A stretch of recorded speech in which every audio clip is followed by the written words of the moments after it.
All right, back on the Young Turks. Now we're going to turn to Mike Elk. He was a campaign staff for the Obama-Biden team. He has also in the past worked for United Electrical Radio and Machine Workers. He's worked on research for worker-owned cooperatives in Brazil. Mike, welcome to the Young Turks. Hey, great to be on the show today. All right, we appreciate you coming on. So when you were working for the Obama team in 2008, were you left with the impression that we would get real change in healthcare in this country? Well, to be perfectly honest, I thought we would have the impression of real change because I believe that Obama believed in a system of empowering people through community organizing where people had the ability to speak. And people certainly want real change. 77% of the American public supports the public option. Yes. Now, to be fair, though, Mike, did Barack Obama ever say he was in favor of the public option during the campaign?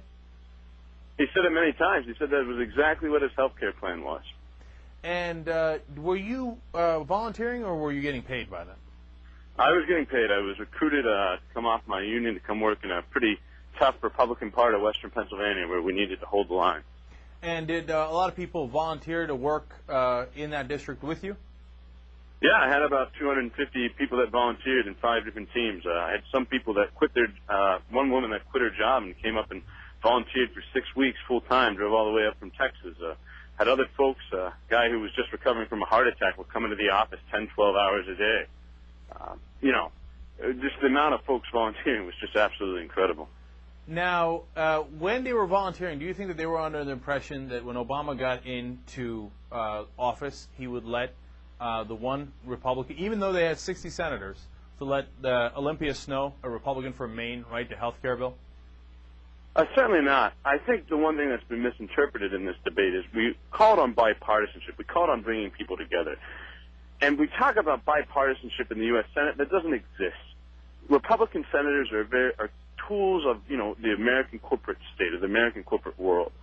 And, bipartisanship in terms of engaging Republicans, on the grassroots levels, engaging your neighbors that are Republicans is something we always wanted. And we did that very successfully throughout the campaign, bringing many Republicans over. And I think if you look at the level of support we have for public option, 77% of the American public isn't Democrats. A lot of Republicans support this too.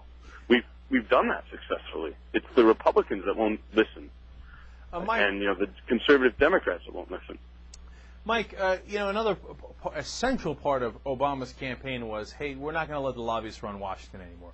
That's part of I thought that was absolutely integral to the change that we had voted for.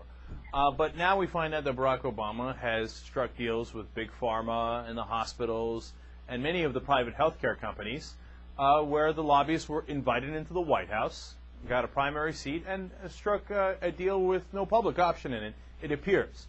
Now, when you and some of the other staffers and the volunteers of the Obama campaign find out about that, do you feel disillusioned? Certainly, sir. President Obama told us this campaign was special because of us, because of the work that we did out getting him elected, and that he was accountable only to us, that he didn't take money from lobbyists or special interests or PACs, because he was only accountable to us, and he only needed us. This campaign was built on people donating $20, $30 at a time, coming in, donating their, a couple hours here and there. That's how we won this campaign. And so, now a lot of people would say, Mike, hey, you know what, we don't know yet. Let's give him time till Wednesday's speech. But I would be dramatically surprised if he turned around and said, yeah, all those deals that I made with the healthcare companies, I was just kidding. I'm going to stick with a public option anyway. But that's my opinion. I'm curious as to what you think. Do you think there's still hope for Wednesday's speech? Well, I've talked with some folks in Washington, and, I think the speech yesterday in Cincinnati at the AFL-CIO is a preview of what he's going to say. The president is going to say that he's for a public option. That's his preference, but that's not non-negotiable. In my opinion, a public option is non-negotiable. There is no other way to bring down costs and lower barriers to participation in the healthcare market than a public option. And, it's the only way to keep the health insurance companies honest. We've tried everything else.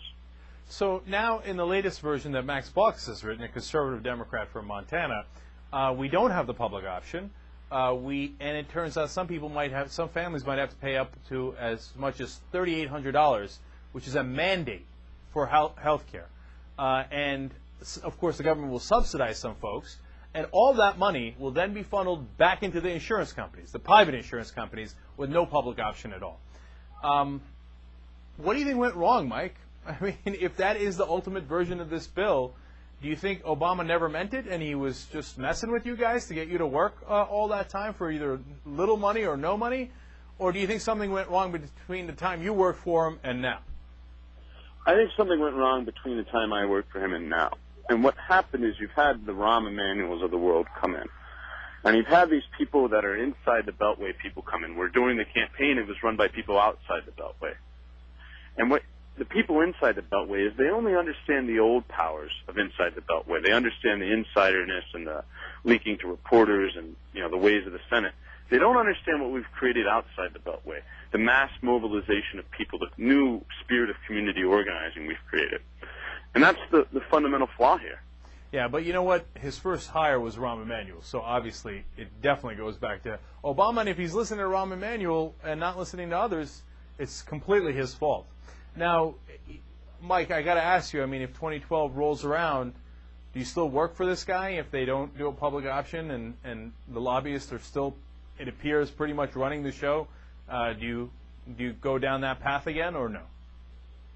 I don't think so. I mean, the real reason why I worked for this guy wasn't because of the candidate, but because of the philosophy about how you could empower people by bringing them into the campaign. The campaign had an internal philosophy of respect, empower, and include everybody. And the Obama administration hasn't represented those principles of respecting and empowering and including all the people out there in America, the 77% of people that are craving, that want this public option, that need this public option. Look, it would be very tough for me to go back to that. See, Mike has now said it 3 times, but there's a reason why. Look, if 77% of the people want the public option, that's bipartisan, okay? But it turns out that the Democratic senators and of course the Republicans as well, get paid by the lobbyists, and hence they don't want the public option. And Obama sides with those guys, and not with the people that voted for him.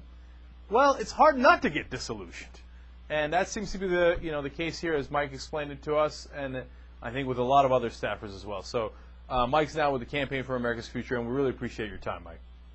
All right, great being on the show.